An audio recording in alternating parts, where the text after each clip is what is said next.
Star Wars is a lot of things to a lot of people, and to me, Star Wars is a lot of fond childhood memories.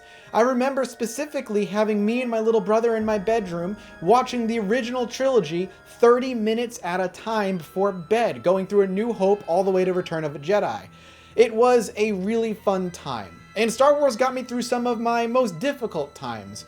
The adventure, lightheartedness, comedy, the story of good over evil, the triumph of oneself over their own personal horrors is something that I could always grasp onto.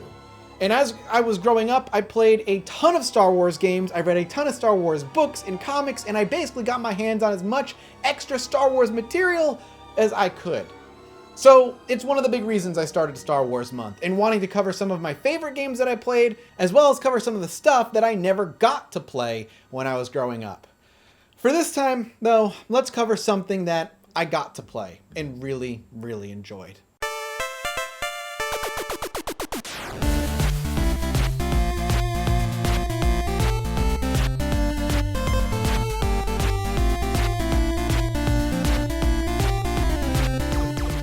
Imagine a time before the great mouse himself. Long may he reign and be prosperous amongst us mere mortals. A time before Disney had a firm grasp on every major franchise known to man, and a time before we knew we'd be getting a new Star Wars movie every single year with no end in sight. Where the only Star Wars movies that existed were the original trilogy, and no other form of video media entertainment of Star Wars existed. And... hello? Hello? Can you hear me? Oh God, no. Don't listen to it. Don't listen to it. Don't go to the light. That takes us through the darkness. Listen to the sound of my voice. Follow the sound of my voice. It gets better. They make more movies after the trilogy. I promise. Dean, play a clip of one of the newer movies. I don't like sound. Oh no, not that! Well, it wasn't always like that back in the day. Before Disney gave us renewed hope with Episode 7, and before the prequels were even a thing, great Star Wars material was almost everywhere. Everyone wanted to get a piece of that Star Wars pie, and it seemed like George Lucas was allergic to the word no, since it was all canon. Want to know more about those bounty hunters that were lined up while Vader gave them a job? There's an entire novel around them all. How about just stories from a Tatooine cantina? And video games were no exception, and were probably my favorite way to deepen my knowledge about Star Wars lore. And one of my earliest and favorite Star Wars games from the 90s was a game by the name of Dark Forces. This is the game that gave us Kyle Katarn, well before the series took off and turned him into an expanded universe favorite. It was one of the pioneer first-person shooter games only 2 years after the release of the original Doom, which arguably kickstarted the genre on its own. And on the surface, Dark Forces can be, and generally still is, labeled Doom with a Star Wars skin. But it was so much more, especially to us Star Wars fans. And there are enough differences in this game that are worth talking about. From the get-go, Dark Forces puts you into a Star Wars fantasy nerd's wet dream. You are Kyle Katarn, gun for hire, bought and paid for by the Rebellion. Your first mission? To steal the motherfucking Death Star plans. I'm not kidding. The very first mission of this game is having you steal the very thing that would then kick off the first movies of the entire Star Wars saga. From there, Kyle would discover in the next mission that a new Imperial project was well underway, something known as the Dark Trooper Project. Basically a super stormtrooper, bigger, badder, and more dangerous. And it would be up to Kyle to put a stop to these menacing new enemies before they had a chance to do much damage to the Rebellion. The whole game reads like a fanfic writer's wet dream, and for a lot of these Star Wars games back then, that's exactly what these were. These were fans of the Star Wars universe getting the green light to make their dream projects and tell their own story and have it all be canon within the Star Wars universe. Of course, before Disney came in and made it all legends. But imagine being able to create your own video game or book or comic and tell your own personal story in a galaxy so well known and so vast and so rich for storytelling. I would have given my left leg to be able to do that. And yeah, sure, the story for Dark Forces is pretty darn simple overall. But what truly sets it apart and makes it memorable is the amount of love and detail they put into this game. It wasn't running on id technology, even though it may very much look like a Doom clone. This, and Dark Forces 2 after it, ran on the Jedi engine, made specifically for this game. And it is, even today, pretty darn good looking. A mixture of 3D environments with detailed sprite work really puts you into a Star Wars mindset. The stormtroopers and officers and droids all look incredible. Even the audio in this game is top notch. The blasters sounds like they're straight out of the movies. The voice work for all the characters is spot on, and nothing seems out of place or weird at all. Walking into a room filled with stormtroopers and having them all turn to you and shout, "Hey, you're not allowed in here! Rebel scum, blast them!" really adds some depth and immersion to an old 90s FPS like this. You didn't see that happen all too often, and 10-year-old Mathas was ecstatic. The cutscenes between each mission, while really basic by today's standards, were stand out back in 1995, and they still look good today. And again, the voice work in this game is incredible. Darth Vader in these cutscenes sounds like Darth Vader, which may seem like a silly point nowadays, but back when I was 10 years old, to be playing my own story, being the hero of my own Star Wars video game, and have the Darth Vader trying to stop my plans, and to hear his voice and it sounds exactly like James Earl Jones, that was a magical and awesome moment. And we still don't even necessarily get that kind of thing in today's games. A lot of the voice work in Star Wars games now still can be picked apart, and you can tell that it's not exactly the same voice actor.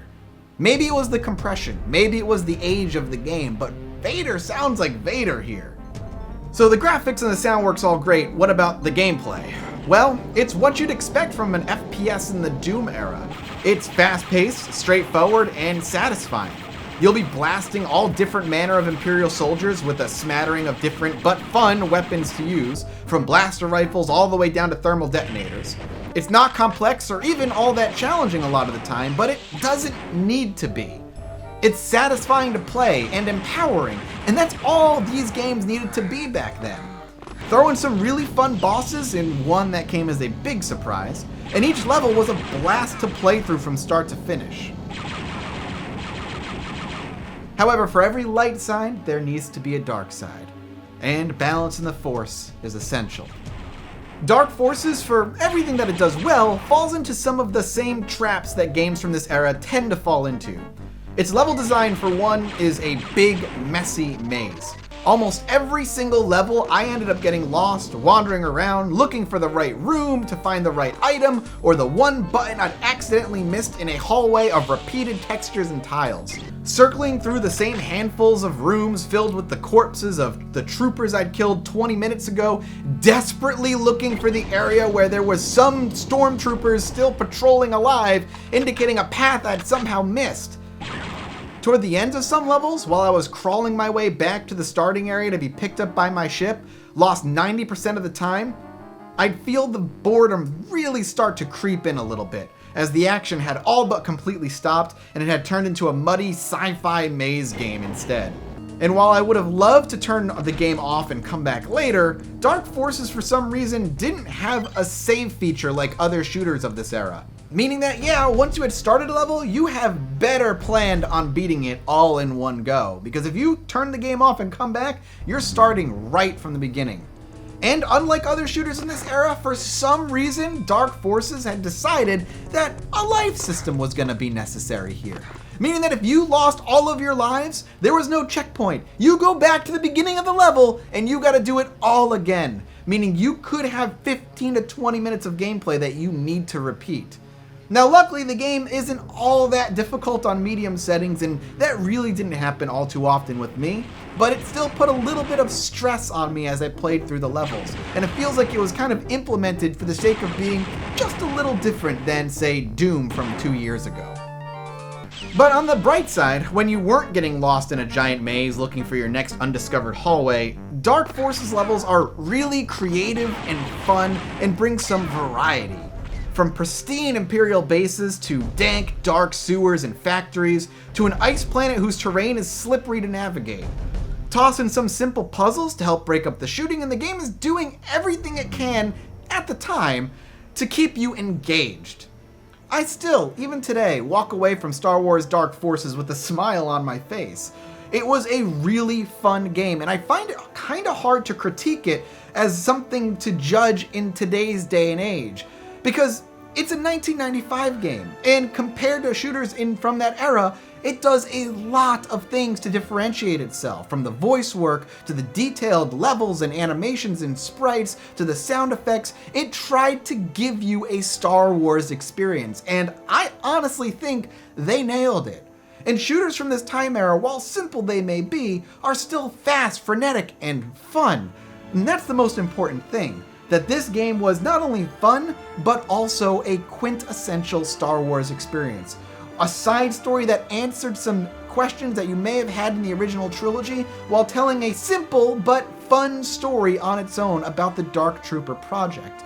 And while Jyn Erso may be the actual reason they got the Death Star plans according to the new lore with Disney, and this is now Legends, this game still spurred on Kyle Katarn, his entire Dark Forces and Jedi Knight series, one that I have no question that I will be covering in this channel from start to finish over time.